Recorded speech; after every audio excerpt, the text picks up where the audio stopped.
Hi guys, in this review I'll be checking out the Cuarko Wireless CarPlay Adapter. This is an adapter for wired CarPlay systems and just simply turns your wired CarPlay system into a wireless one. It doesn't do Android Auto, so it's just for iPhones and CarPlay specifically. It's built off a kind of CarLink kit platform, so expect similar functionality, performance, and its very good configuration menu. So before I go over its features, let's just see what's inside the box. In the box, you get an extended warranty to 2 years, a small quick setup guide, a short paper manual. There is the wireless adapter itself, but it's an attached braided connecting cable. There's a small USB-A to USB-C adapter and a small adhesive pad to connect the adapter to a surface in your car interior. Looking over the adapter, it is a mix of glass and aluminium construction. You have an aluminium framework around the outside for increased durability. There is glass on the front and on the back of the adapter. Attached to it is its braided cable, which is around 15 centimeters, including the USB-A adapter at the end. There's no additional charging ports or pass-through power. All updates are handled over the air through its IP config menu. Power and status indicator lights is done through this logo here on the top, and there's the Cuarko branding on the bottom there. Okay, so let's jump in the car and let's see how well this adapter performs. Right, so we're in the Golf and we've got the Cuarko adapter here ready to get plugged in. We're using the USB-A port to put it into our CarPlay port to get the things fired up. It does look like it's already illuminated, but that does flash a little bit stronger once it actually gets going. So I'm going to plug it in first. So it's connected down here, and I'm going to start up to see how long it takes to boot into the main menu. So we're going to start the car. So about 21 seconds, 21 seconds. So now we're into the main menu. So the main menu consists of just literally one screen. You can't come back to the system from here. Nothing can be tapped, although that just turned blue for some reason. I don't know if I've done a secret mode. So also that menu at the beginning, you can then toggle devices in that little menu as well. I don't know if you just saw that. So with auto connect turned off, you should be able to toggle which one of those phones you might want to connect to if you have multiple devices in the car. So basically we now need to connect to the adapter. So we go into our Bluetooth settings, then we select the Smart Dongle 89, which matches the ID here,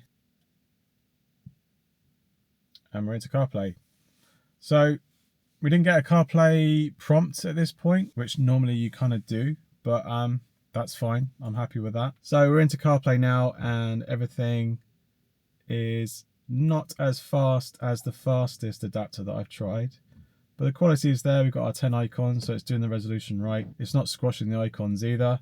They look fine. And I would say the responsiveness is set, and I have seen this in their IP config menu already. It's 1000 milliseconds, so you could adjust this down to between 300 and 500 milliseconds, and this will start to get a little bit more rapid. Let's test some audio. Here we are, back on the hot, muggy streets of New York.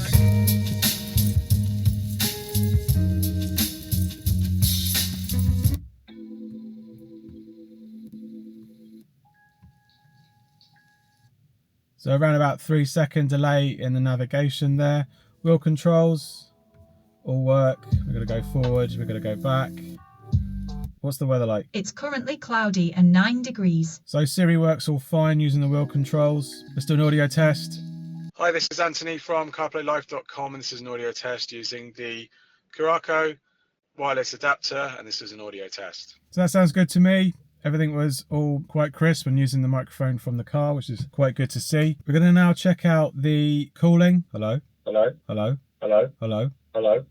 So that's a very good responsive rate to the cooling side of it. There's hardly any delay there, so that's really, really good for cooling. Sounds great. I would say it could just be improved with the speed of the responsiveness. It is good. It's fairly solid already, but I think it could be improved if we just shaved off that millisecond time a bit. So let me just show you how you go about doing that. So once you've got connected to the CarPlay system, you can go to the Safari browser on your phone and launch up the IP config menu. Now it's actually 192.168.18.8. This is actually mentioned in the manual as well. So this is a thing that I've noticed. When you access its IP config menu, it looks very similar to CarLink kits. So I've been in an email discussion with them to find out exactly what is underneath the hood of this adapter. And basically it's like a CarLink kit, as well as their own support and things like that. Considering its casing is very, very thin, I would say it's near to the Mini than it is to the 4 or 5. And once you're in here, you can basically get the IP config menu, but slightly laid out differently. So you've got upgrade and rollback. We've updated it to the latest at the moment. These can't be tapped on. There's some feedback if you want to give them feedback. Audio settings, there is, here's the media delay that I was telling you about. We'll change that in a minute. Audio is set to DVD quality, and calling quality, we already heard the calling quality, and that was actually quite decent already. But we'll set that to HD. We're not going to go for a reboot just yet. And I'm going to set this to 500, which is the same rate as CarLinkit default. I'm just going to do a reboot. So the dongle's now going to reboot. Right, and we're back in. So I'd say that after a reboot of the applying of that setting, it's not the quickest. I'd say the CarLinkit's probably a little bit quicker. But we can see that this is a little bit, it's not taking the touches there. But it is a little bit more rapid now. I would say that's on par with the CarLinkit now.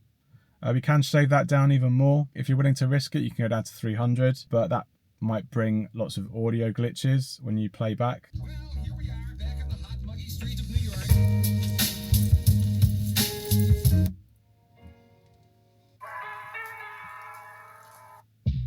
So I guess that we've shaved off about half a second there, just by improving that little setting. They give you so much granular changes in its IP config menu that not many other adapters using the other alternative wireless CarPlay software can actually offer.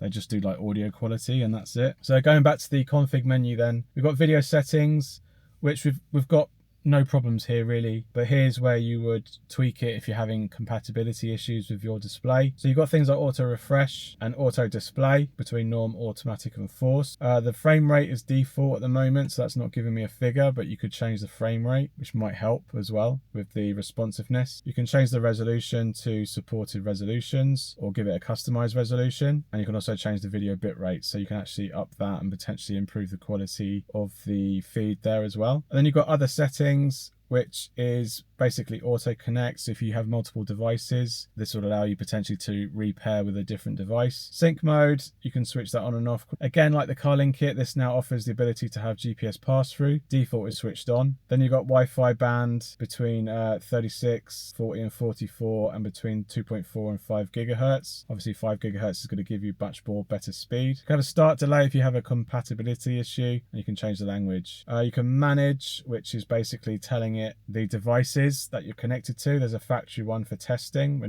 going to turn that off. So we also got box info, which is going to tell you what the box is doing. You can't change the Bluetooth or Wi-Fi name. You can check the version, hardware version that it's running, and the serial number. And then you've got car info, which is an area that you can actually input. So you can actually tell them if you have a problem, it will use this content to send them, and then they can potentially see what the resolution is for fixing your issue based on your car model. So it tells the screen is 1264 by 640. I don't think that's right. Let me just Google that. A few moments later. So my resolution is actually 1280 by 640. This says 1264 by 640. So it does have an issue with its width. So we're going to change that. So we're going to go to video settings and then change the resolution to 1280 by 640. So 1280 by 640, we're going to confirm, and then it's going to reboot. So I'll say it's about 8 seconds into the CarPlay from the main menu. So pair to CarPlay. So we're back in. This looks still okay. It's not ultimately responsive if you're very quick on it, like that. But you do have to tap. But I say it looks good. Go back into Apple Maps. So that seems responsive enough. We're running 17.4 here, so there's a few little changes that I'm seeing in iOS, but nothing massive. So that's basically it. So the Cuarko Wireless Adapter retails for £54.99, and there's also a £10 voucher, bring it down to £44.99.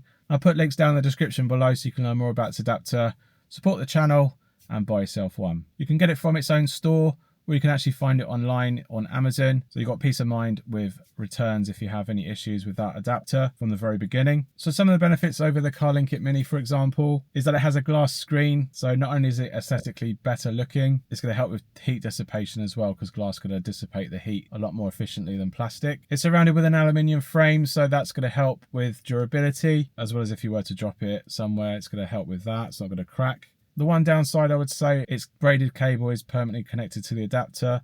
Although it is braided, it's going to get some durability there. The fact that that cable ever fails on you is a bit of an issue because you can't replace it. There is a card that comes in there to extend the warranty to 2 years, so I'd definitely set that up if you were to buy this device, because that's going to give you peace of mind with the warranty for that 2-year period. And of course it does come with a USB-C adapter, so that's going to help you with a more modern CarPlay vehicle. And it's very thin, so it is easily stowawayable. That's even a word.